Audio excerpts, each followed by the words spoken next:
sudah hadir dalam persekutuan doa, tetapi sudah dipanggil Tuhan loh. Benar nggak sih? Bukan kebetulan kan? Karena kita mau mendengarkan firman Tuhan. Kita juga mau bersama-sama memberikan yang terbaik dengan nyanyian, pujian. Dan kalau saya lihat mukanya, itu sepasang suami istri yang bajunya kembar. Kayaknya loh ya, kayaknya sudah nggak sabar pengen joget. Oh, langsung kasih musiknya aja, orang berdiri bu, joget, dewannya, jempolnya. Saya minta semangatnya kasih yang terbaik untuk Tuhan ya, suaranya, goyangannya, semuanya pokoknya kasih yang terbaik untuk Tuhan. Karena Tuhan Yesus adalah kekasih jiwa kita. Oh, tepuk tangan boleh ya, jangan malu-malu. Mari ya, sama-sama kita mulai.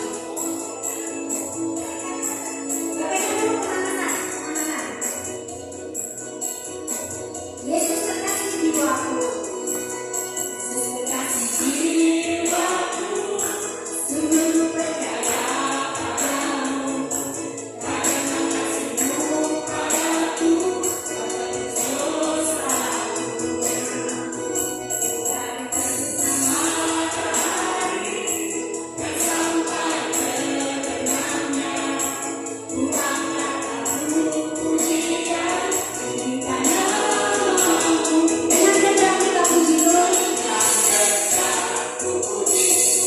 Dengan kecapi, oh bernyanyi, haleluya Yesus kekasihku. Lagunya udah enak, musiknya udah enak, tapi semangatnya belum dapet. Ayo kita lebih semangat lagi ya. Sekali lagi, saya minta goyangan jempolnya. Mari.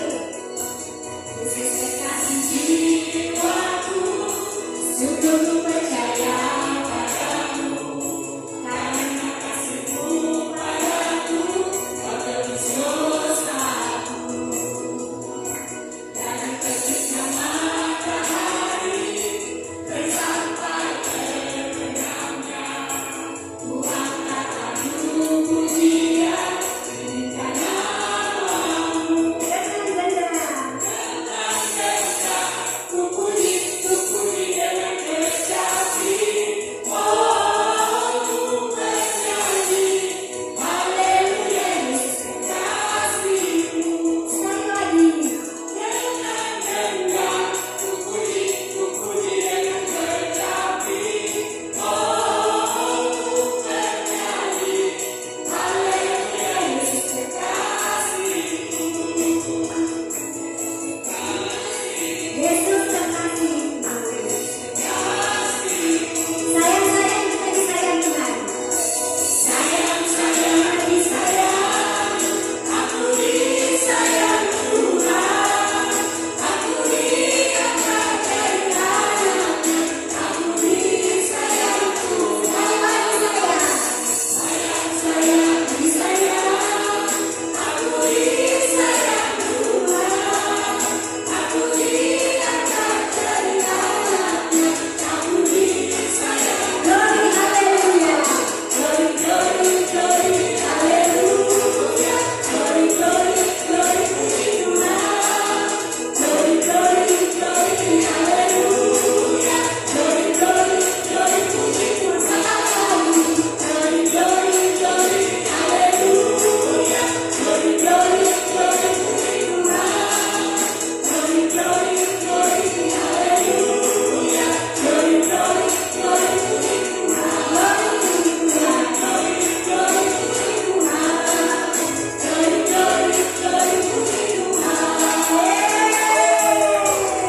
Luar biasa goyangannya bagus banget untuk Tuhan. Mari Bapak Ibu boleh silakan duduk. Kita mau masuk dalam persekutuan dari acara hari ini. Kita awali dengan doa dan tanda yang Tuhan berikan kepada kita. Dalam nama Bapa, Putra, Roh Kudus. Allah Maha Kasih, kami bersyukur, kami berterima kasih Tuhan atas kebaikan-Mu di dalam hidup kami. Terima kasih kami menjadi anak yang Engkau kasihi. Terima kasih atas semua berkat yang Engkau curahkan di dalam hidup kami Tuhan. Dari pagi, bahkan sampai sore hari ini Tuhan, Kau tetap ada menyertai kami. Kau memberikan anugerah kesehatan, kesembuhan, pemulihan, berkat-berkat yang melimpah, dan semua hal Tuhan yang tanpa kami sadari, setiap perkara dan hal-hal yang kecil Tuhan, Engkau ada bersama kami. Dan kami bisa seperti ini Tuhan karena kebaikan-Mu, karena kasih karunia-Mu untuk kami. Bapa, kami datang di sini bersatu hati, membuka hati pikiran kami untuk firman-Mu. Tapi sebelum itu Tuhan, kami hendak mengakui segala dosa dan kesalahan kami. Ampuni kami ya Allah, yang dengan pikiran, dengan perkataan, dengan perbuatan, sikap hati, juga kelalaian kami Tuhan telah melukai hati-Mu dan orang-orang di sekitar kami. Kami mohon anugerah pengampunan-Mu untuk kami. Terima kasih Tuhan, kami percaya Engkau telah mengampuni kami, Engkau melahirkan kami. Terima kasih atas kebaikan-Mu di dalam hidup kami Tuhan. Untuk itu kami mau menaikkan syukur kami. Kami boleh merasakan indahnya kasih Tuhan di dalam hidup kami. Inilah syukur kami kepada-Mu Tuhan.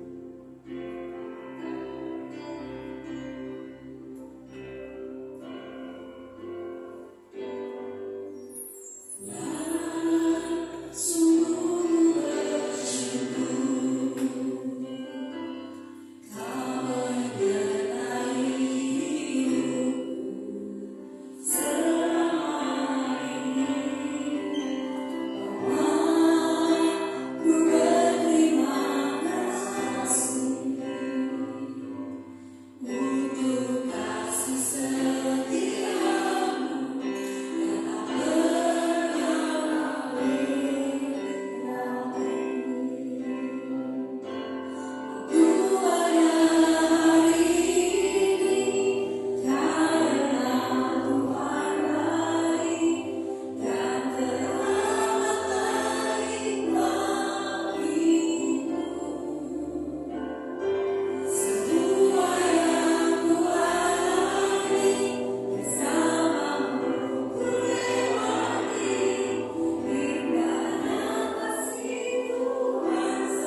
Terima kasih Tuhan atas kebaikan. Dari hati yang paling dalam Tuhan, kami ingin selalu memuji dan menyembah-Mu. Ingin lebih dekat lagi dengan-Mu.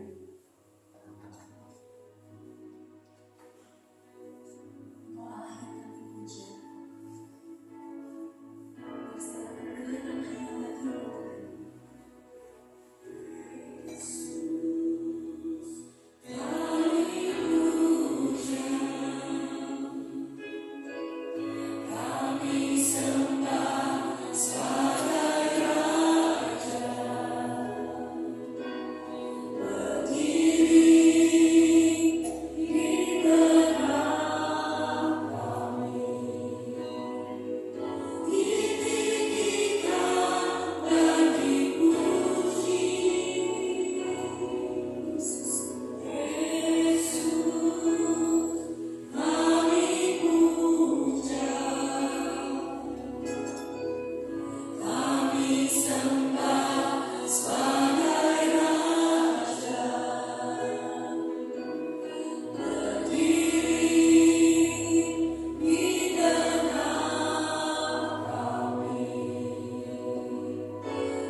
Hosiana bagi Allah yang turun di kata.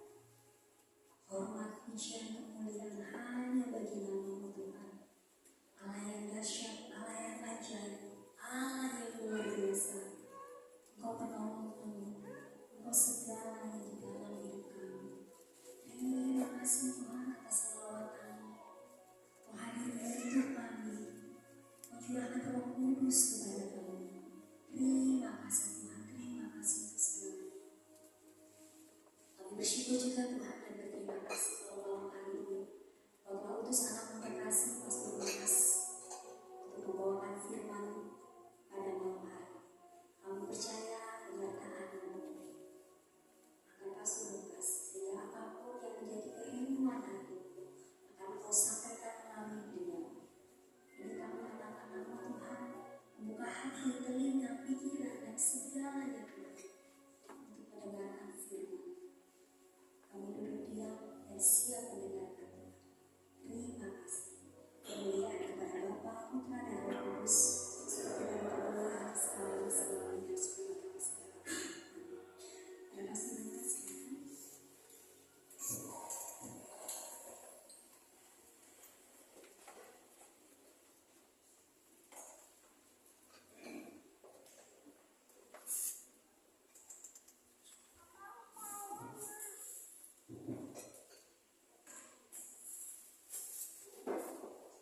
Bapak Ibu Saudara-saudari, selamat malam. Shalom. Malam ini kali kedua saya diundang untuk memberikan renungan untuk kelompok PDKK Laurentius. Kali pertama Bapak Ibu saya kira bulan Mei memang ya. Saya pikir waktu itu untuk kali terakhir undang saya. Tapi ternyata masih meminta saya juga. Oke, itu aja bercanda. Malam ini kita akan bicara tentang satu hal penting ya. Temanya Rosario Senjata Umat Beriman. Ini adalah bulan Oktober ya, bulan yang memang kita sebut sebagai bulan Rosario. Kalau Anda perhatikan gambar itu gambar saya ambil dari internet ya. Gambar ada rosario, ada pedang. Tentu itu mau mengatakan sesuatu. Nah, mari kita lihat apa yang ingin dikatakan melalui tema ini pada malam ini untuk kita sekalian. Nah, perhatikan dulu gambar ini. Saya cantumkan gambar ini, gambar seorang pastor tua SMM. Ini Pastor Niko SMM di biara kita di Cibulu. Usianya sudah 87 tahun, sudah 50 tahun hidup di Indonesia. Nah, fokus di rosario yang dia kenakan ini. Juga ada di belakangnya ada gambar patungan pohon. Nah, rosario ditempatkan oleh pastor ini di samping bagian kiri, bukan di bagian kanan. Nah, perhatikan ya. Mengapa kemudian pastor ini mengenakan rosario bukan di samping kanan atau di leher, tetapi di samping kiri? Persis kalau saya pastor SMN biasanya pakai juga ada rosario di samping kiri. Mengapa? Ini pertanyaan saya ketika saya masih frater novis, ya kami sebut ya di awal-awal sebelum masuk kuliah. Pertanyaan yang kami ajukan dalam satu sesi tentang rosario kepada para pastor kami SMN saat itu. Mengapa pastor itu menggunakan rosario besar bukan di samping kanan atau di tempat lain, tapi justru di samping kiri? Itu pertanyaan kami juga dulu. Nah, rupanya dari pertanyaan itu saya mendapat jawaban dari pastor yang mengajar kami waktu itu, Pastor Magister, yang katakan bahwa rosario itu ditempatkan di sisi kiri. Itu ada maksudnya. Itu untuk menegaskan bahwa rosario itu menjadi senjata bagimu.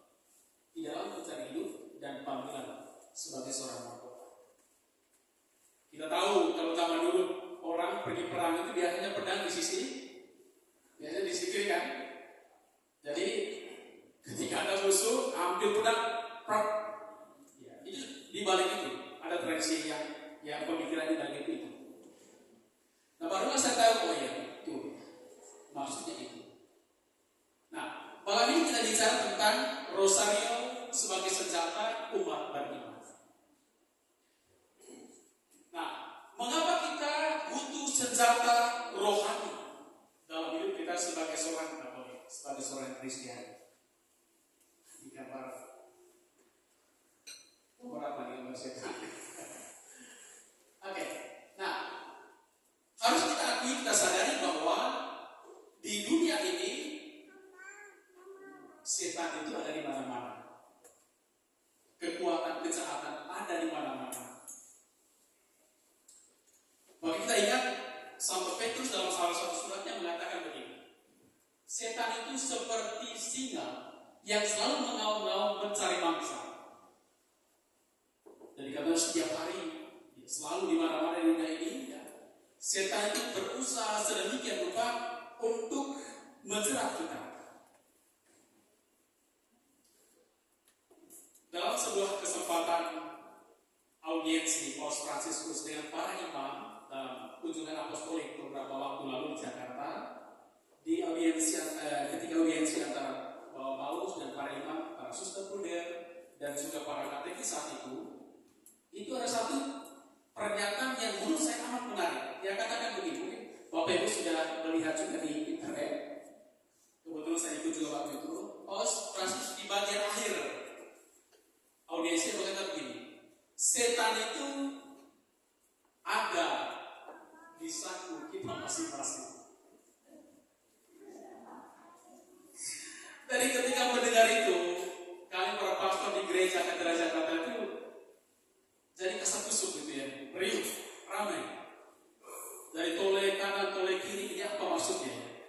Setan itu ada di saku kita masing-masing. Tapi konteks waktu itu dia bicara soal bahaya egoisme terlalu berlebihan dan bahaya terlalu tamak tentang kekayaan. Tetapi dari pernyataan Bapak Paus ini yang sangat simbolis dan kaya akan makna ini, kita semua kemudian segera berpikir bahwa betul, setan bisa ada dimanapun, termasuk di saku kita. Yang pilihan kita biasanya apa sih, Mon? Dompet pasti, kartu, HP, dan setan itu ada di situ, bisa ada di situ. Maka saya pikir benar juga apa kata Paus Fransiskus. Dengan uang kita bisa kemana-mana untuk hal yang baik, tapi bisa juga untuk hal yang sangat buruk, justru mencelakakan kita. Setan bisa ada pada uang. Saya tampilkan gambar uang di situ. Setan itu bisa ada di pikiran kita. Pikiran yang intimidatif, yang menakut-nakuti. Ini sudah ada yang sudah nonton film Kuasa Gelap kemarin kan? Ada ya? Untuk saya salah satu yang menarik di atas pada kali menarik itu, saya menangkap bahwa setan itu bisa memanipulasi pikiran kita. Betul gak ya? Bisa memanipulasi pikiran kita. Pikiran kita mendorong kita, ayo ke sana. Lalu mulailah berdialog dengan jelangkung di film itu ya. Setan bisa masuk ke pikiran kita. Kalian masih ingat Injil beberapa minggu yang lalu tentang kisah dialog antara Yesus dan Petrus. Yesus mengatakan, siapakah aku menurut kamu? Lalu Petrus mewakili teman-teman mengatakan, engkaulah Mesias, anak. Tapi setelah mendengar pernyataan itu, Yesus kemudian mengatakan, barang siapa mengikuti aku, dia harus menyangkal diri, memikul salib, dan mengikuti aku. Mendengar itu, Petrus mengatakan, ya tarik Yesus ke samping. Sekali-kali engkau tidak boleh mengatakan itu. Sekali-kali itu tidak akan terjadi. Dari Petrus menarik Yesus ke samping, mencegah Yesus supaya itu tidak terjadi. Apa kata Yesus saat itu?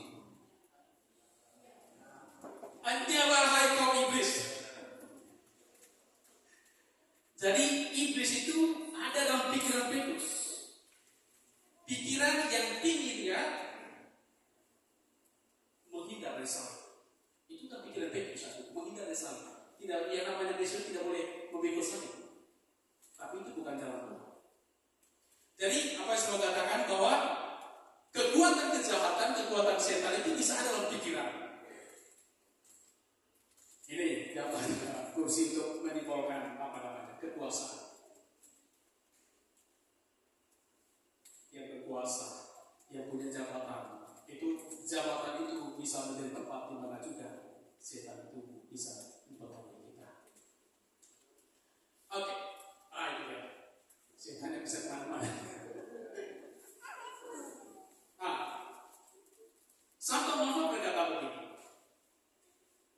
Santo Montfort itu seorang orang kudus, pendiri Serikat Maria Montfort Biara kami asal Prancis, hidup 300-an tahun lalu. Seorang yang sungguh-sungguh mencinta Rosario. Dia menulis sebuah buku yang berjudul Rahasia Rosario, The Secret of Rosario. Nah, dia katakan begini. Perjalanan hidup seorang Kristian di dunia ini adalah sebuah pertempuran melawan kuasa-kuasa neraka atau kuasa jahat. Bagi dia di dunia ini selalu terjadi pertempuran antara kuasa baik dan kuasa jahat. Kalau kita pikir-pikir hidup kita, renungkan hidup kita, memang itulah yang terjadi. Besok kita bangun selalu diharapkan pada pihak mau melakukan yang baik atau melakukan yang jahat. Diharapkan pada itu kita sungguh-sungguh bertarung tiap hari. Nah, apa yang harus kita lakukan? Santo Paulus dalam salah satu suratnya mengatakan begini. Kenakanlah seluruh perlengkapan senjata Allah supaya kamu dapat bertahan melawan tipu muslihat. Itu jelas sekali kata-kata Paulus. Kenakanlah seluruh perlengkapan senjata. Apa senjata kita sebagai orang Kristiani? Salah satunya adalah doa rosari. Nah, Montfort mengatakan begini. Tidak seorang pun yang menderaskan rosari setiap hari akan dibiarkan sesat oleh si iblis. Itu perkataan yang sungguh-sungguh bagus. Mari kita lihat nanti mengapa kemudian dia mengatakan demikian. Nah, ini Montfort sekali lagi berkata begini. Senjata apakah? Dia bertanya dalam buku, saya kutip dari buku ini ya.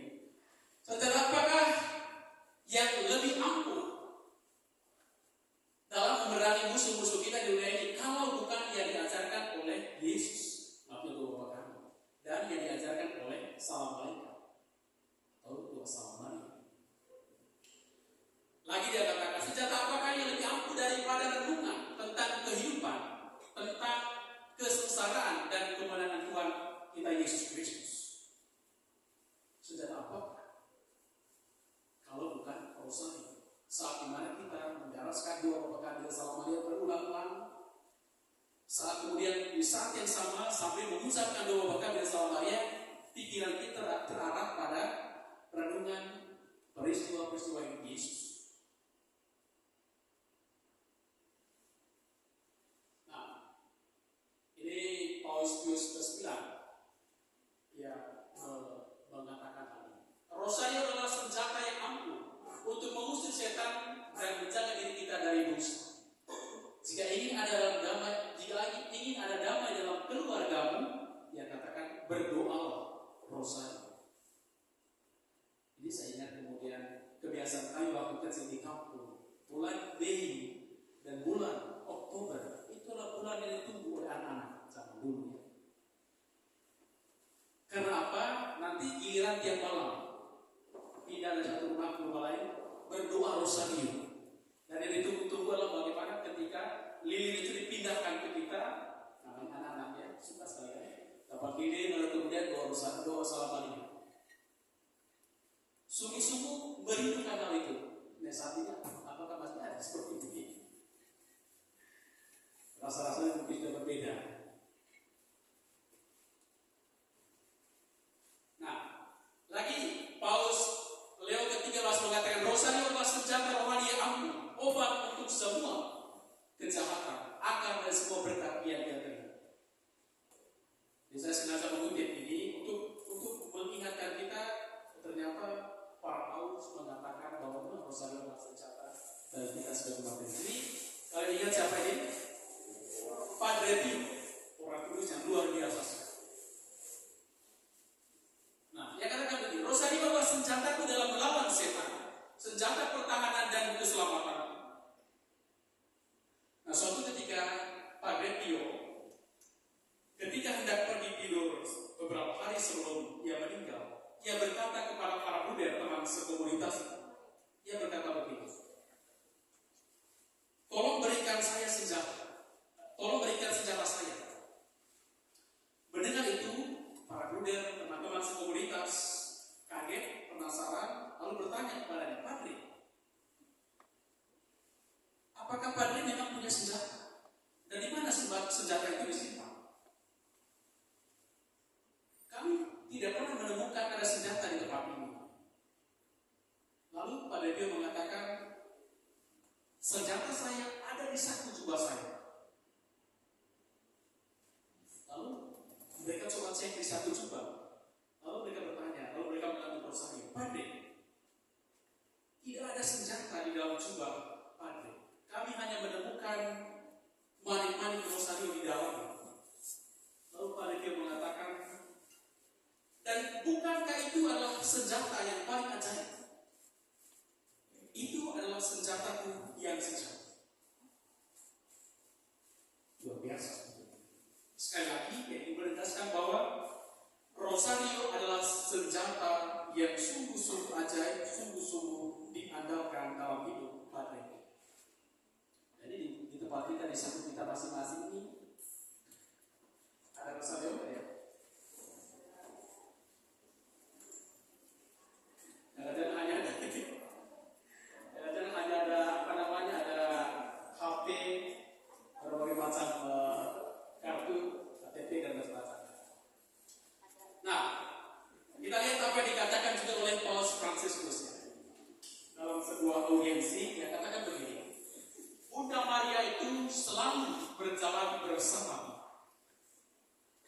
berjuang bersama kita, menopang kita. Dan doa Rosario adalah doa yang tepat dalam pertempuran melawan si jahat dan para kakitan.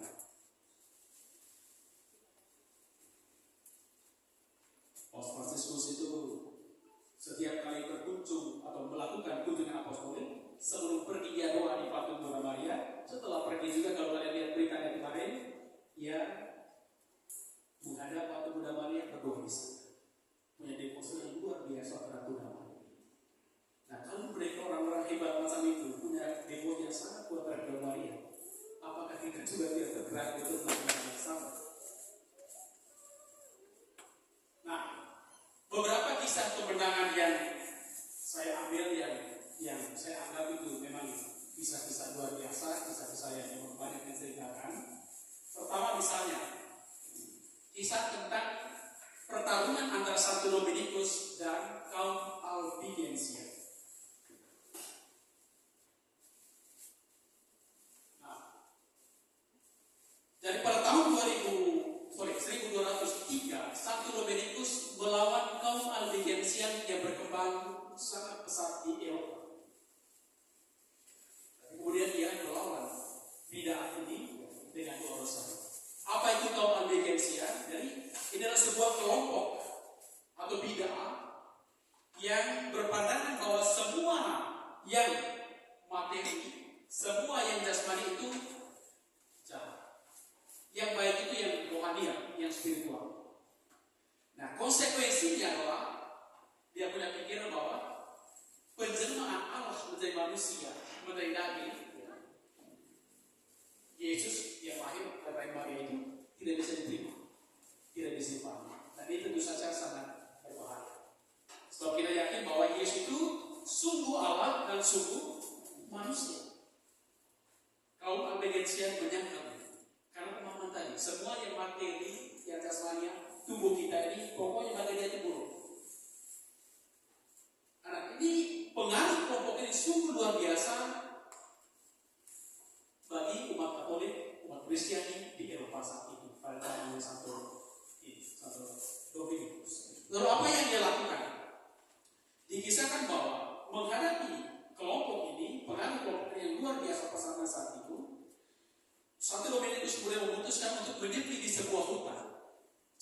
3 hari 3 malam.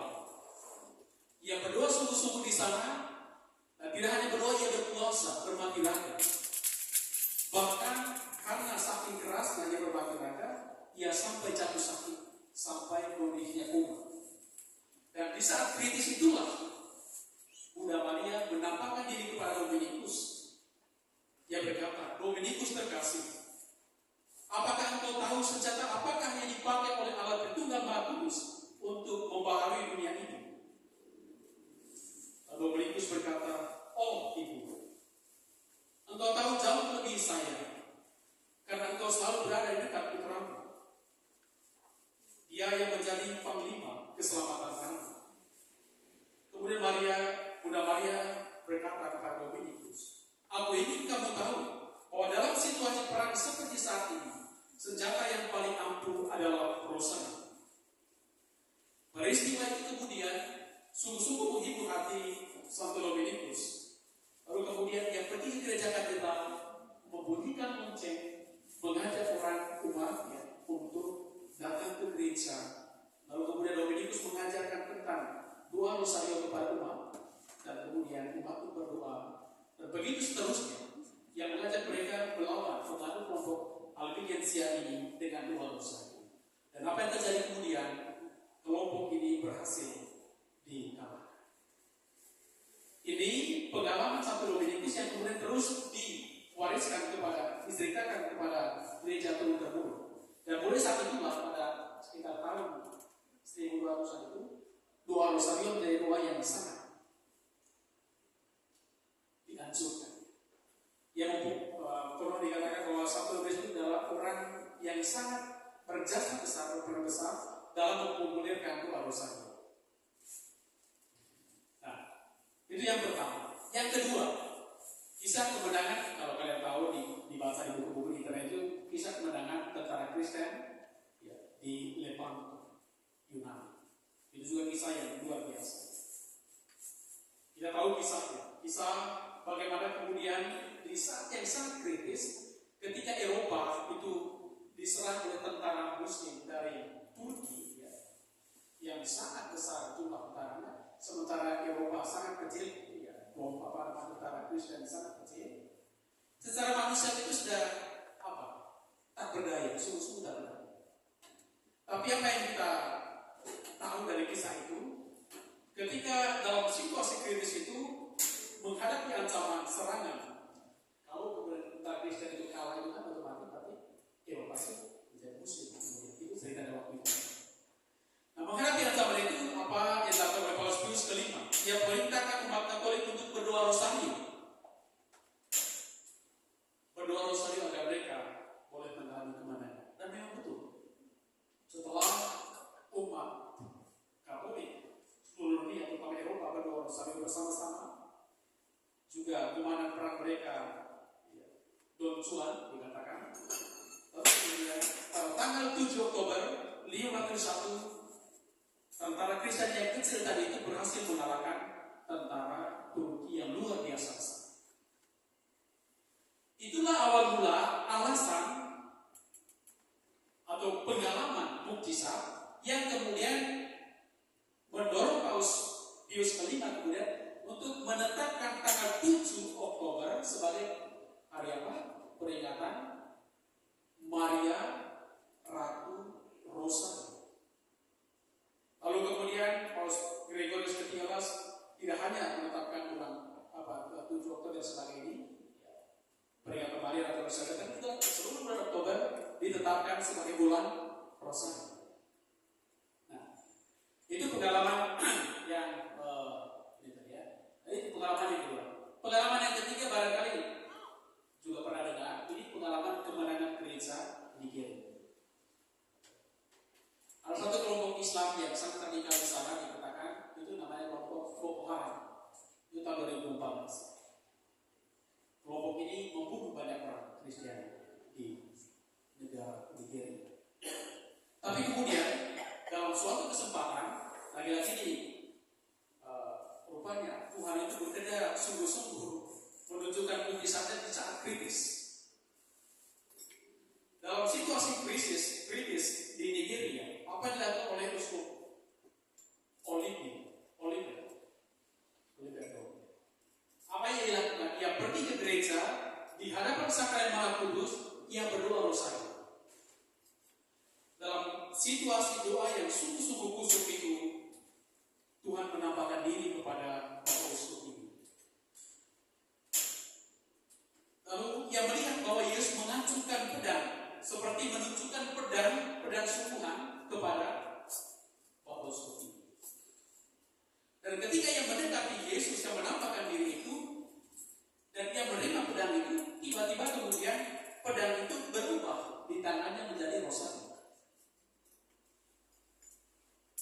Lalu kemudian ketika dia melihat ternyata pedang yang tadi dia lihat dalam penampakan itu berubah menjadi rosario, lalu ia mendengar Yesus berkata begini, Boko Haram sudah lenyap, Boko Haram sudah lenyap, Boko Haram sudah lenyap.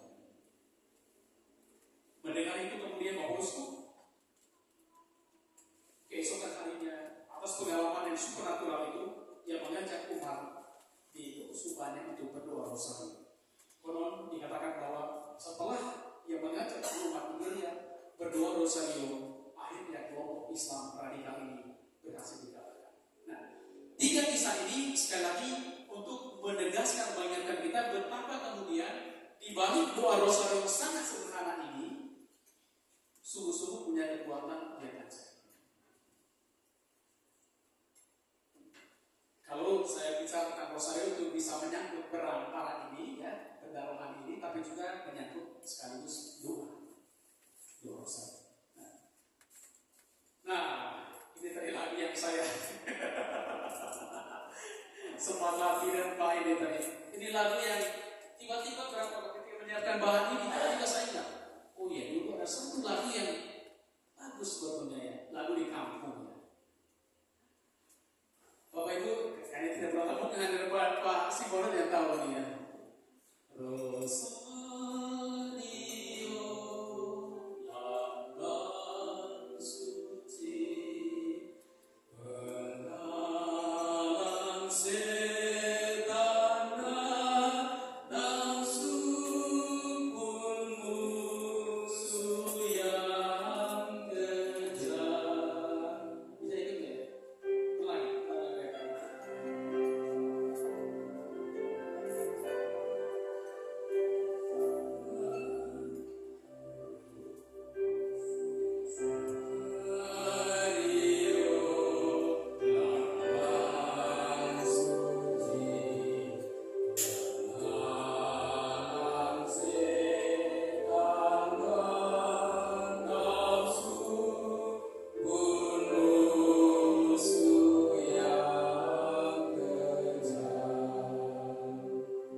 dengan Bunda Maria yang kita akui sebagai ibu Yesus dan ibu kita. Kadang-kadang kita akui juga sebagai ratu kita, ratu surga, ratu kita semua.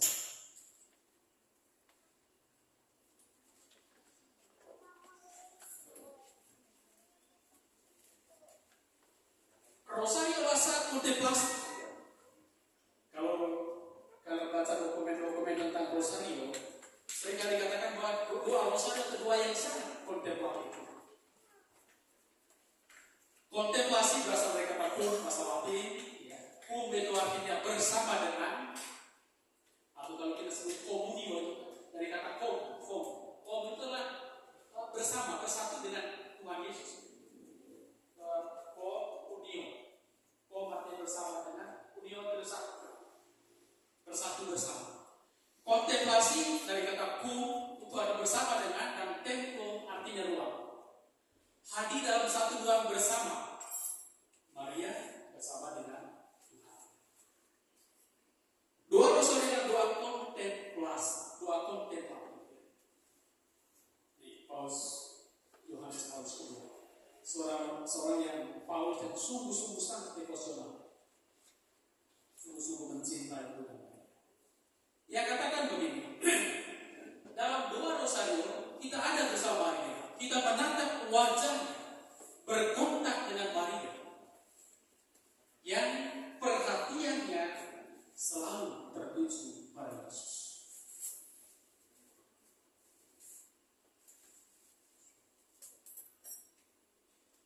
Nah, saya punya kisah kecil begini. Ada seorang ibu itu punya dua anak putri. Anak putrinya ini sebutlah namanya Pauline dan Monica. Semoga tidak ada nama itu di sini. Ada ya? Jadi pokoknya ya namanya itulah. Nah, dua anak putrinya ini kemudian menjadi besar lalu menikah. Ketika menikah, mereka rupanya tinggal di rumah yang dekat dengan rumah ibu. Karena dekat rumahnya kan, lalu pasti sering ketemu ibunya. Nah, Pauline anak pertama biasanya datang ke rumah ibunya kalau ada yang mendesak. Ketika ada tagihan lalu uang belum ada, lalu minta dulu, mama tolong talangi dulu. Begitu seterusnya, dan mamanya sudah membaca. Oh, kalau ada suaranya Pauline dari luar pintu rumah, pasti ada sesuatu yang mau diminta. Itu kesan di kepala mama. Tetapi Monica berbeda. Monica awal-awalnya dia memang ketemu ibunya kalau ada butuh sesuatu, butuh macam-macam. Tapi Monica ini tidak hanya kalau butuh sesuatu, tapi dia kadang-kadang juga hanya untuk bercerita, untuk curhat, untuk mendengar macam-macam kisah ibunya. Dan itu rupanya menarik perhatian dia. Jadi dia tidak datang tidak hanya untuk meminta seperti Pauline, tapi juga datang untuk segera bercerita, mendengar kisah-kisah hidupnya. Dan dari situ kemudian dia tertarik untuk mendengar kisah-kisah ibunya yang luar biasa, mengagumkan. Dari itu dia belajar mengenai seni hidup, bagaimana menghadapi suami, menghadapi anak-anak yang sedang remaja, bagaimana kemudian mengelola keuangan, dan macam-macam nilai itu, inspirasi hidup yang dia terima dari mamanya sungguh-sungguh itu menarik perhatian. Relasi yang sama-sama anak dari ibu yang sama, tapi berbeda. Yang pertama datang untuk meminta sesuatu, datang kalau ada butuh itu mungkin terjadi pada kita juga ya.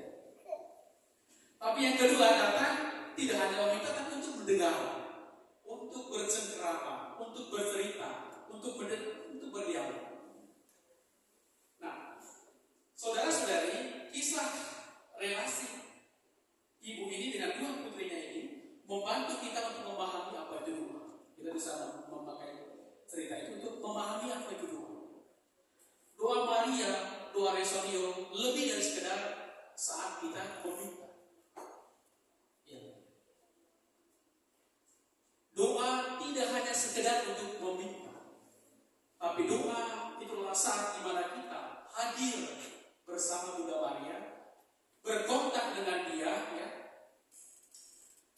lalu sambil di saat yang sama memusatkan perhatian pada apa yang menjadi kisah hidup mereka. Seperti tadi kisahnya dua anak putri tadi. Tidak hanya kita meminta, tapi juga saat dimana kita ada bersama Bunda Maria, bersekutu dengan dia, mendengar kisah hidupnya, bagaimana kemudian dia menerima Yesus dalam hidupnya, bagaimana ia mendengarkan sabda putranya, bagaimana kemudian ia menyerahkan hidup kepada Yesus, bagaimana kemudian ia menjadi seorang yang sungguh-sungguh beriman, menjadi sungguh-sungguh taat pada perintah Tuhan. Itu semua ditemukan pada Bunda Maria. Nah, dalam doa Rasul, ya, kita tidak hanya meminta, tetapi kita belajar menjadi seperti Maria. Tadi sudah saya tegaskan. Kita juga dibentuk menjadi semakin menjadi orang beriman, taat dan rendah hati. Hingga pada akhirnya kemudian Yesus tinggal dalam diri kita, dan kemudian Yesus itulah yang mengubah hidup kita. Satu Montfort, saya berkali-kali mengutip kata satu Montfort, ya, karena itu pendiri kami yang seringkali kami dalami spiritualitasnya. Dia pernah berkata begini dalam tulisannya. Dia katakan begini: di mana ada orang yang dipenuhi dengan keutamaan Bunda Maria, imannya hidup, kerendahan hatinya, kesederhanaannya, di situ Roh Allah cepat-cepat mendatang.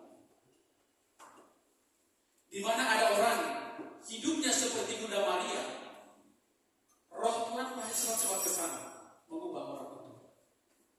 Kita ingat kisah ketika Yesus dalam kandungan Maria, kan? Siapa Maria?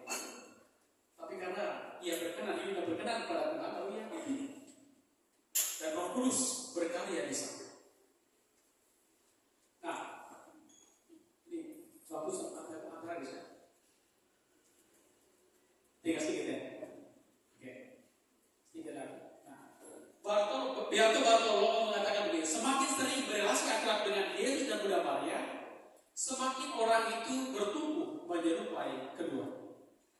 Yang membandingkan, ya, seperti dua orang sahabat yang sering kali bertemu. Setiap hari bertemu, lama-lama kemudian tingkahnya menjadi mirip, ya.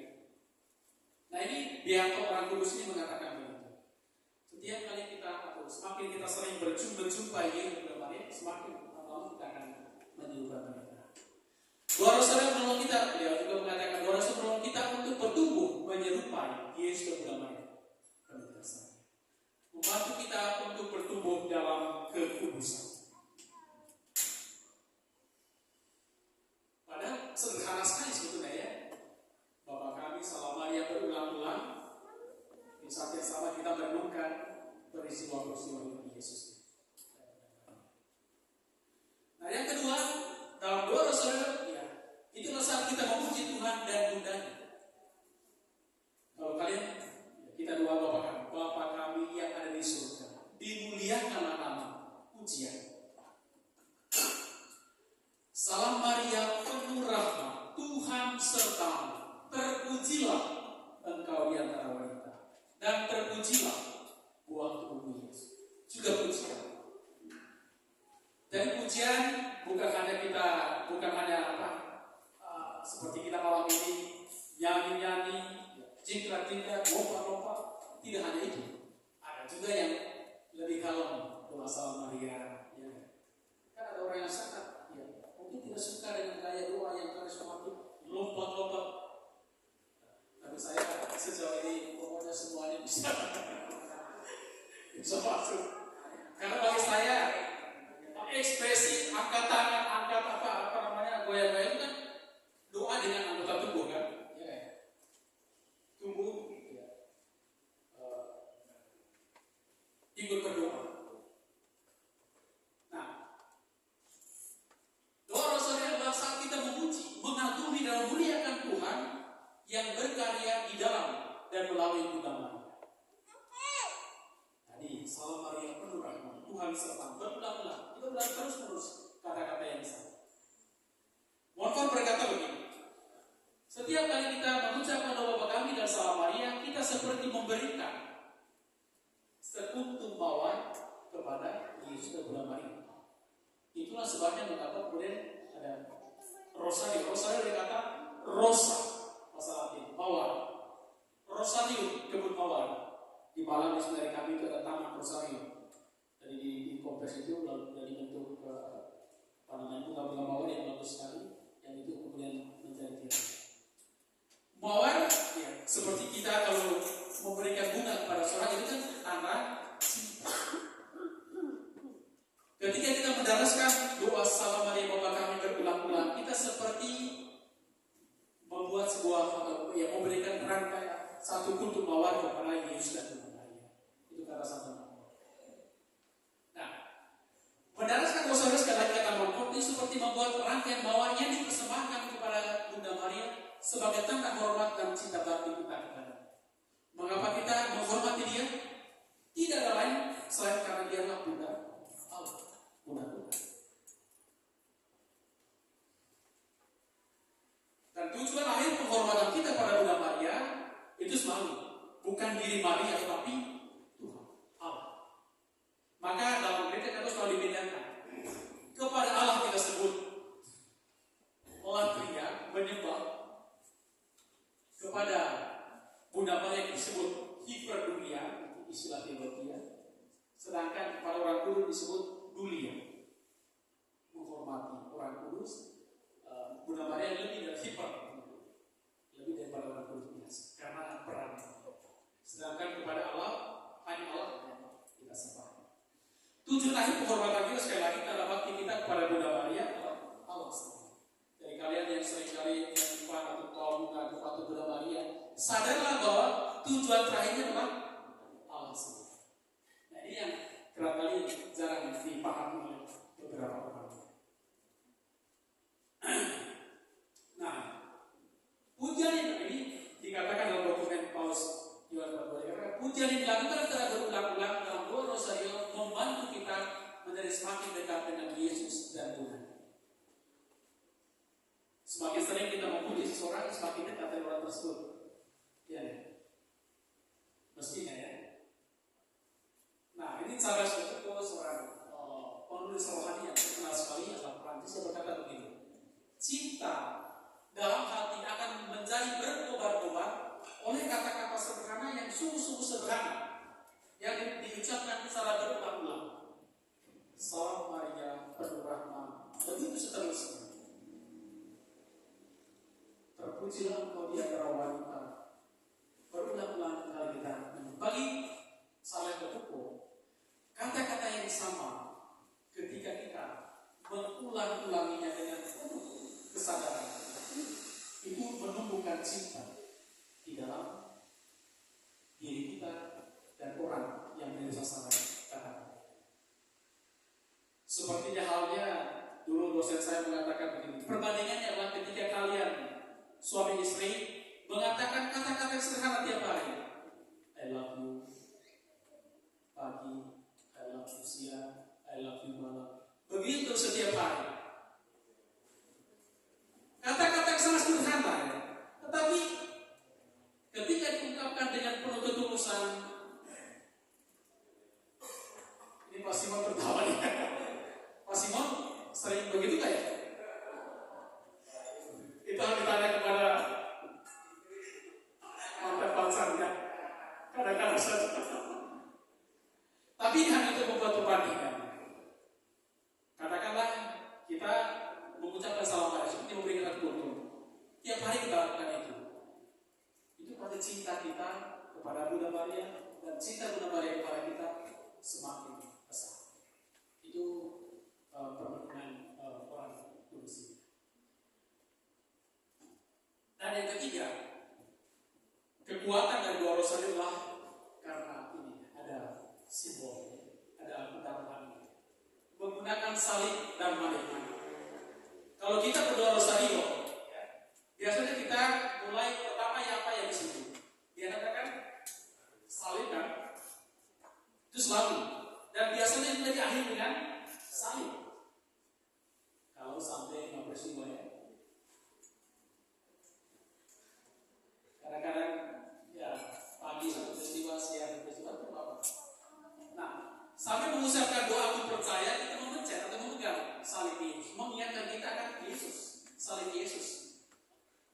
Kekuatan salib Yesus yang menyelamatkan.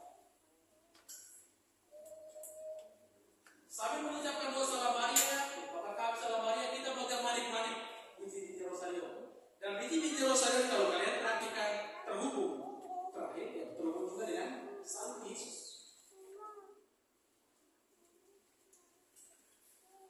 Nah, ini Paulus Yohanes juga mengatakan begini, manik-manik yang menyatu pada salib Kristus melambangkan kehidupan dan doa kita yang terpusat pada Kristus.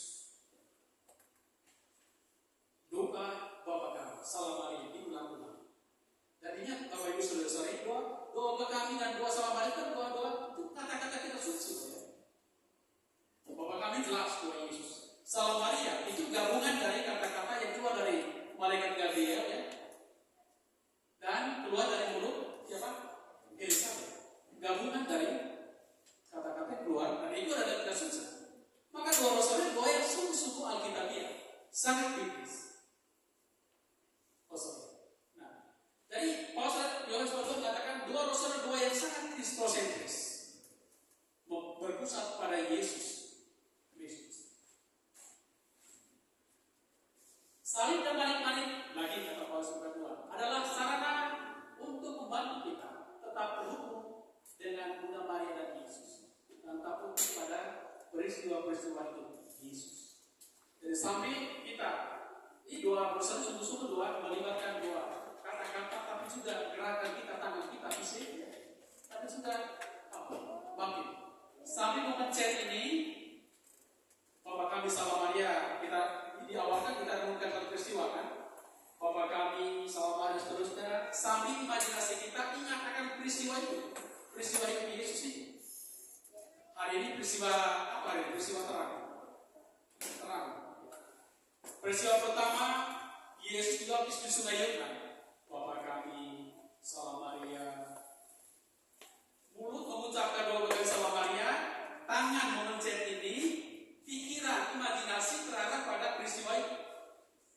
Itu sebetulnya doa rosario itu.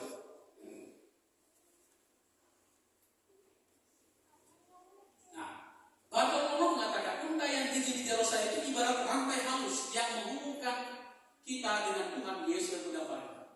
Jadi rosario menghubungkan kita dengan Tuhan. Ini ada satu cerita menarik. Cerita ketika saya retret di Giri Sultan, Batu Prata. Pembimbing retret saat itu adalah seorang Jesuit yang mengatakan begini. Untuk membandingkan bagaimana rosario itu punya peran dalam hidupnya. Dia membandingkan begini. Ada seorang ibu punya anak kecil, anak cewek, yang mungkin masih usia 4-5 tahun begitu. Ibunya ini sering kali pergi ke pasar, di mana di pasar itu ramai sekali manusia. Lalu anaknya mengatakan, "Mak, saya ingin ikut mama ke pasar." Lalu ayah bilang, "Jangan, nanti di pasar kamu akan hilang, kamu akan resah. Terlalu banyak manusia." Tapi anak mengatakan, "Tidak, mas, saya ikut, saya ingin ikut." Lalu kemudian mamanya mengatakan begini, "Kalau begitu nanti nak, kalau kamu ikut saya ke pasar, nanti di pasar waktu ramai banyak orang, kebetulan mamanya sering kali pakai sal panjang. Saat saya akan di pasar, kamu pegang sal ini baik-baik, supaya kalau kamu nanti lepas dari sal ini, pasti kamu akan tersesat.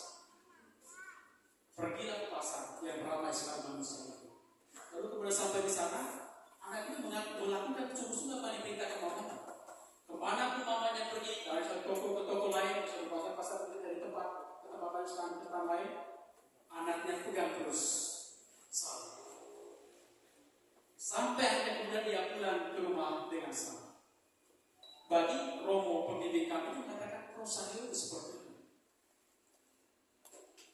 Rosario menghubungkan kamu dengan Bunda Maria, dengan Tuhan yang membawa kamu kepada keselamatan. Yang kedua dan terakhir, doa rosario sesudah sangat sederhana. Ini kekuatan saya, ini kekuatan juga doa rosario. Sangat sederhana. Hanya cukup menghafal doa Aku percaya Bapa kami, salam Maria, kemuliaan, dan cukup ingat ini kan, renungan pokok renungannya peristiwa. Bisa dilakukan di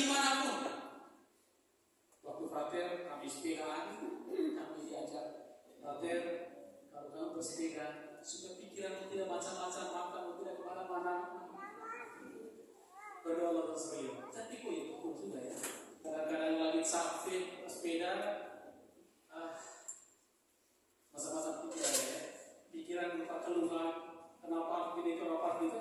Kayaknya enak Rosario dapat sambil beberapa kali selama sambil bersepeda. Dimanapun, suster-suster PRR punya tradisi yang bagus sekali. Mereka berdoa Rosario sambil bersihkan rumah. Beberapa kali salam Maria. Ada yang sambil renang, ada yang sambil apa? Ada yang sambil masak, kayak ada di budi. Ada saya pada saat ini melihat ada satu umat di pesawat. Ya, saya tahu bahwa dia takut sekali ketika ada goncangan di pesawat. Tadi aku berusaha jadi berdoa. Saya mengerti, pasti dia dengan itu dia tenang. Dan tenang dia. Rosario itu menyelamatkan dia dari ketakutan. Di mana pun dia? Satu kerja juga ya. Nah, doa Rosario ini apa dia juga menggabungkan doa vokal yang diucapkan dari mulut ya, kata-kata, dan doa batin. Doa batin tadi renungan ya, merenung mengingat peristiwa hidup Yesus ketika Yesus disalib bagaimana, ketika Yesus pulang pikul salib. Cuma ingat sepintas saja itu sudah. Dan kita ingat ada beberapa peristiwa dari awal sampai akhir. Dan yang kelima terakhir, doa yang sangat berdaya, mampu mendatangkan banyak berkat yang berlimpah untuk kita. Ada banyak kisah. Sangat efektif dalam menghadapi kekuatan jahat. Nanti saya coba kisahkan satu kisah yang menarik buku saya. Ada seorang pastor dari Italia yang mengatakan begini ya. Kemudian dia ngomong ya, seorang Yesus dari pernah mendengar dari seorang yang keras berucap mengatakan begini. Setiap salam Maria dan dosa-dosa adalah sebuah pukulan bagi kepala, dan itu sungguh-sungguh menakutkan hidupnya. Kita nanti saja. Nah, ini mungkin kisah pertama yang berdasarkan pengalaman saya sendiri. Bagaimana kekuatan Rosario itu sungguh-sungguh luar biasa. Di Malang waktu Prater saya diajak pada satu rombongan Senin pergi ke sebuah daerah dekat Unbar ya. Itu ada kos-kosan, kami diundang karena tiba-tiba ada satu anak kos yang kerasukan. Kerasukannya, orang yang kerasukan biasanya tanda-tanda salah satunya adalah dia tiba-tiba punya kekuatan yang super. Tadi garis yang ya mungkin seorang gadis yang usia 20-an, kurus, tinggi. Tiba-tiba kami bersepuluh, prater semua, satu, ada dua mahasiswa yang lain juga, memegang itu terpental semua. 12 orang laki-laki tidak sanggup hidup. Bahwa itu berarti, itu tanda pertama yang paling kelihatan bahwa ada kekuatan lain di situ. Itu jelas. Lalu yang kedua cirinya adalah ketika kami kemudian mendoakan, mengambil salib, ambil rosario, doa rosario. Ketika kami berulang-ulang, dia teriak berontak-ontak, ada ketakutan. Nah ini salah satunya. Dan waktu itu, ketika kami hampir 5 peristiwa kami doakan, berteriak-teriak berontak-ontak. Memang tidak sekali jahat, tidak langsung ini Bapak ya, tidak langsung sembuh. Karena kami bersafir dan kami pulang rumah, ya, kami tidak lalu kami kemudian mengantar dia ke Suster Putri Karmel di Aderso, kalau di pertahanan Karmel ya. Lalu kemudian mereka dibantu situ tidak hanya doakan, tapi juga ada konselingnya. Lalu sudah konseling, lalu kemudian memang akhir cerita kemudian memang dia sungguh kerasukan. Apa yang terjadi dari cerita yang saya lihat kemudian, anak itu dititipi oleh neneknya sebuah benda berupa bedak ya, body lotion ya, body lotion yang ternyata sudah disusun di sesuatu. Mungkin awalnya untuk menjaga diri, tapi rupanya itu mengundang kekuatan lain. Peristiwa yang kedua itu ketika saya menolong sebuah keluarga yang sedang krisis, masih rumah keluarga saya, ketika mereka tidak bisa. Suatu ketika tiba-tiba dia telepon saya, Pastor, tolong doakan saya. Saya berpisah dengan suami saya. Kenapa? Bla saja. Saya tidak lain selain pergi ke sebuah gua di Kalimantan Barat, lalu saya berdoa di sana di Rosario.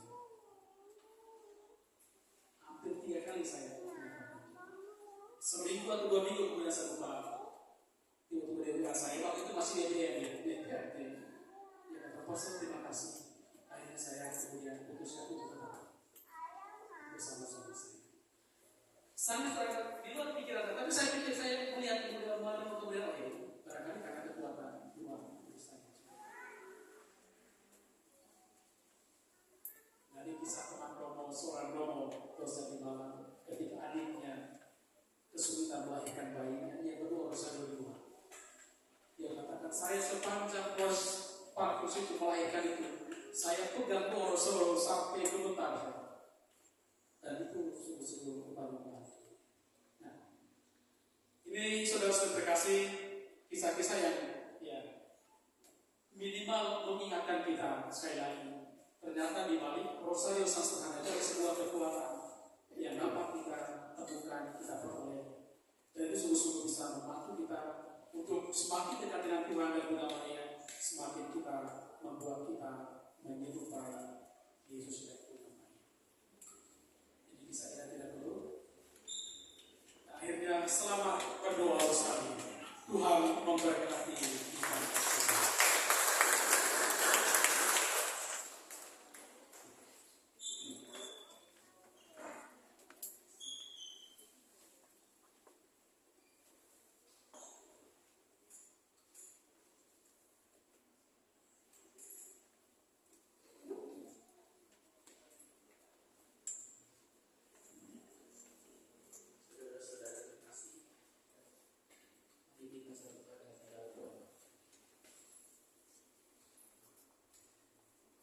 Bapa yang di surga, kami bersyukur akan kasih dan rahmat-Mu. Terima kasih untuk penyertaan dalam acara persekutuan doa malam ini, dan untuk firman yang baru saja kami dengarkan. Biarlah apa yang telah Kau sampaikan dapat berakar, bertumbuh dan berbuah dalam kehidupan kami. Ajar kami untuk taat dan rendah hati seperti Bunda Maria. Pimpin kami, pimpin hati dan pikiran kami dengan Roh Kudus-Mu, agar kami mengenal kehendak dan berkenan kepadamu. Bunda Maria, Bunda Allah, Bunda kami, doakanlah kami. Marilah kita.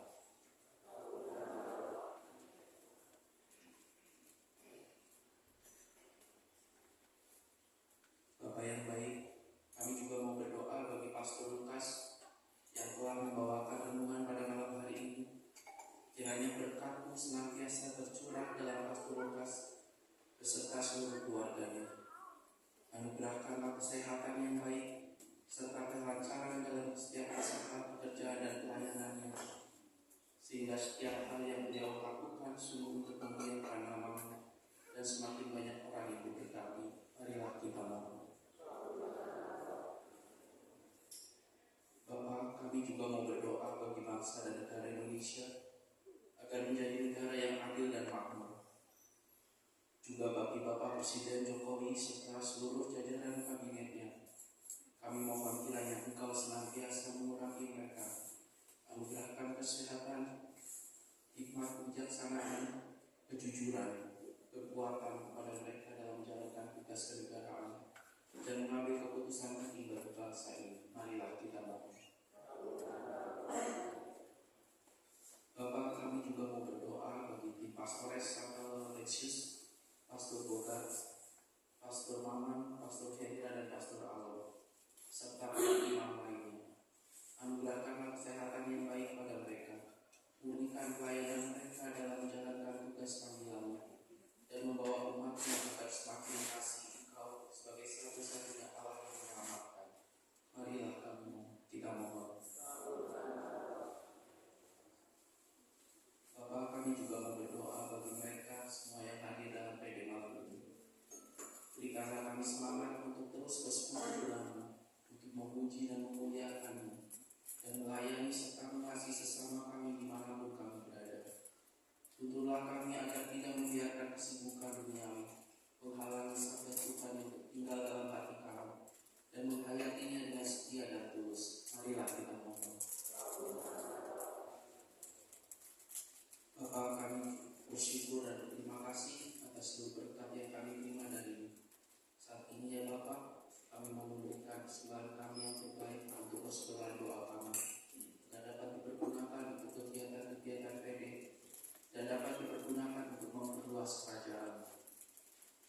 kasih ya Bapa. Semua doa ini kami panjatkan kepada-Mu dengan kata Putra-Mu Yesus Kristus dalam persekutuan Roh Kudus yang berkuasa kini dan sepanjang masa. Amin.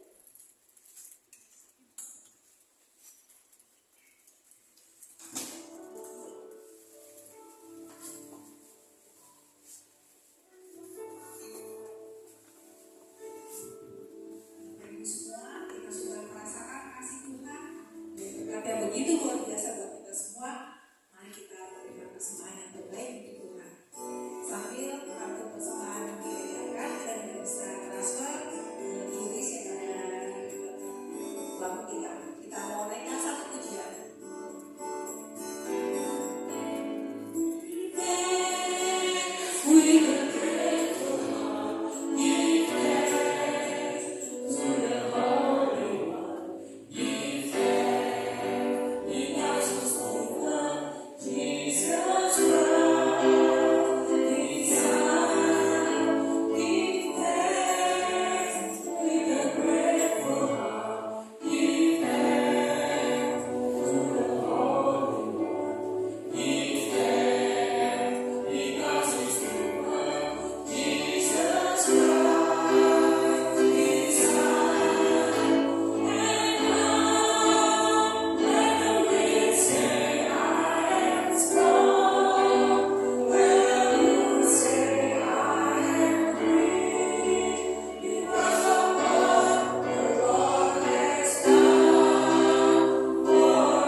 Shalom Bapak Ibu yang terkasih dalam Kristus. Shalom. Di mana malam hari ini siapa yang terberkati? Oke, luar biasa ya, kita beri tepuk tangan lagi buat Pastor dengan firman yang sudah membawakan firman pada malam hari ini. Terima kasih Pastor untuk kesediaannya membawakan firman di persekutuan doa Santo Laurentius. Semoga semua yang baik dilimpahkan untuk Pastor. Amin. Dan saya juga mau berterima kasih kepada seluruh tim yang bertugas pada malam hari ini, tim pujian, WL singer dan pemusik, sound system, multimedia, tim doa, tim abang tamu, tim konsumsi, dan tim apa lagi ya? Ada yang ketinggalan ya. Oke, pokoknya seluruh tim yang bertugas pada malam hari ini terima kasih, dan juga seluruh umat yang hadir pada malam hari ini. Saya ucapkan terima kasih, ditunggu kedatangannya minggu depan ya di tempat ini. Oke, kita masuk ke dalam pengumuman. Pengumuman yang pertama, di bulan Oktober ini adalah bulan Rosario ya. Kita mau terus membahas mengenai doa Rosario ini ya. Yang tadi kalau malam hari ini doa Rosario sebagai, masih ingat apa? Senjata yang ampuh ya. Nah, minggu depan temanya adalah doa Rosario adalah doa yang menyembuhkan ya. Bagaimana bisa doa Rosario yang menyembuhkan? Yuk kita datang minggu depan tanggal 17 Oktober 2024 jam 7 malam di tempat ini juga, ruang Krista, dan pembicaranya adalah Ibu Wela Krista ya. Ditunggu kehadirannya minggu depan. Kemudian next, oke, kami dari Persekutuan Doa Laurentius juga mengundang Bapak Ibu semua untuk berdoa syafaat setiap hari Selasa. Minggu depan doa syafaat diadakan pada tanggal 15 Oktober 2024 jam 6:30 malam di ruang Agnes di bawah. Ditunggu kehadirannya Bapak Ibu untuk kita sama-sama berdoa syafaat mendoakan orang-orang di sekitar kita. Oke, next. Dan kami juga mengundang Bapak Ibu yang ingin mendevosi kepada kerahiman ilahi. Tim doa Santo Laurentius mengadakan doa korona kerahiman ilahi setiap hari, ya, jam 14.45, jadi 3 kurang seperempat on time, ya. Kita akan berdoanya lewat Zoom, meeting ID dan passwordnya bisa dilihat di layar. Silakan, mari Bapak Ibu bergabung, kita mau berdoa untuk bangsa dan juga orang-orang yang sakit, yang membutuhkan doa-doa kita. Kemudian next, Bapak Ibu, kalau ada Bapak Ibu yang aduh saya merasa aku punya wujud doa yang ingin didoakan, boleh, ya, boleh menghubungi Sis Linda dan Sis Nova, ada nomor teleponnya, ya. Sis Nova kebetulan di sini malam hari ini, ya, yang baju kuning semua, ya, boleh angkat tangan, ya, begitu, ya. Sis Nova boleh menghubungi untuk didoakan. Nanti kami tim doa akan mendoakan wujud-wujud doa ini. Oke, masih adakah? Nah, ini masih dicari keyboardis, ya, keyboardis untuk melayani persekutuan doa kita. Bagi Bapak Ibu yang punya dasar piano atau organ atau keyboard, ya, atau apa ya, cuma itu ya, harus punya dasar 3 itu aja, ya, atau ada dasar yang lain. Tahu, ya. Nah, boleh, udah pernah main ngeles keyboard atau enggak ngeles piano, boleh. Kalau pengen melayani, yuk silahkan. Nanti boleh menghubungi si Cindy, ya, ada di sini, ya. Yang penting punya apa ya, ini memiliki kerinduan untuk melayani Tuhan dan siap mengikuti pelatihan, bisa menghubungi si Cindy. Oke, next. Nah, Bapak Ibu, hari Sabtu besok ada acara, ya. PD Mudah Mudi Santa Maria akan mengadakan acara worship night, be with you, ya. Nah, acara ini akan ada yang namanya LOJ Worship. Bapak Ibu kalau tahu, ini adalah grup pujian Katolik, ya, yang sudah lagunya sungguh luar biasa dipakai juga lagu-lagu Katolik itu ada tentang kita. Boleh kalau yang pengen ikutan worship night, ya, kita memuji dan menyembah Tuhan, boleh, ya, hari Sabtu besok jam tanggal 12 Oktober jam 3:30 sampai 6:30 malam di BSA. Untuk keterangan lebih lanjut boleh nanti menghubungi Berotoan kalau ada yang mau. Oke, next, apakah masih ada? Ini adalah kuesioner Pelata, ya. Oke, kuesioner, ya, bagi Bapak Ibu yang mau memberikan masukan untuk pelatihan hari ini, silakan di-scan. Oke, dan satu lagi, udah habis ya pengumumannya, masih ada kah? Oke, nah, satu lagi pengumuman hari ini. Pastor membawa satu apa ya ini tadi Pastor mungkin Pastor boleh menjelaskan apakah ini? Sorry Bapak Ibu Saudara-saudari, ini patung Maria Pelindung Perjalanan Aurelium. Aslinya dibuat oleh Santo Montfort yang biasanya ditempatkan di ujung tongkatnya. Setiap kali yang berjalan kami bisa mendukung di arah Sultan Pelindung Perjalanan. Ada doanya di sini, ada kisahnya juga, ada maknanya.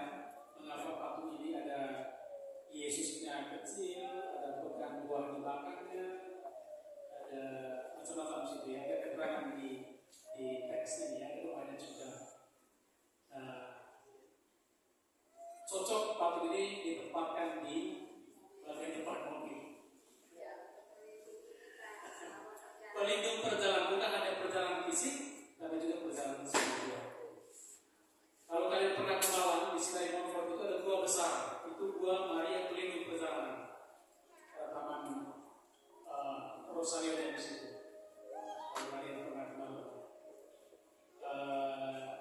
ya siapa tahu ada saudara-saudara ibu yang ingin memilikinya, silakan, harganya sangat terjangkau. Batu plus bukunya plus ada sarungnya 50.000. Ya. Perlu gitu. Oke, bagi Bapak Ibu yang ingin memiliki patung beserta buku doa dan ada tempatnya, sarungnya, boleh nanti ke meja evangelisti bisa dibeli di sana. Sekian pengumuman, terima kasih Tuhan Yesus memberkati. Terima kasih. Bapak Ibu, mari kita akhiri persekutuan kita malam hari ini. Kita akhiri dengan doa.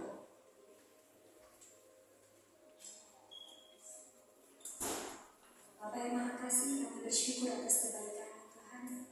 Engkau telah membagikan firman-Mu dan menjadi kerinduan hati-Mu melalui Rasul Lukas. Mampukan kami Tuhan untuk semakin bertekun, semakin taat dalam berdoa, terlebih secara khusus di bulan ini adalah bulan Rosario. Dan harapan kami juga Bapa, Roh Kudus-Mu tetap menyertai kami sehingga bukan hanya di bulan Rosario ini aja kami akan taat dan tekun Rosario, tetapi pada hari-hari mendatang kami selalu mau ingin berdoa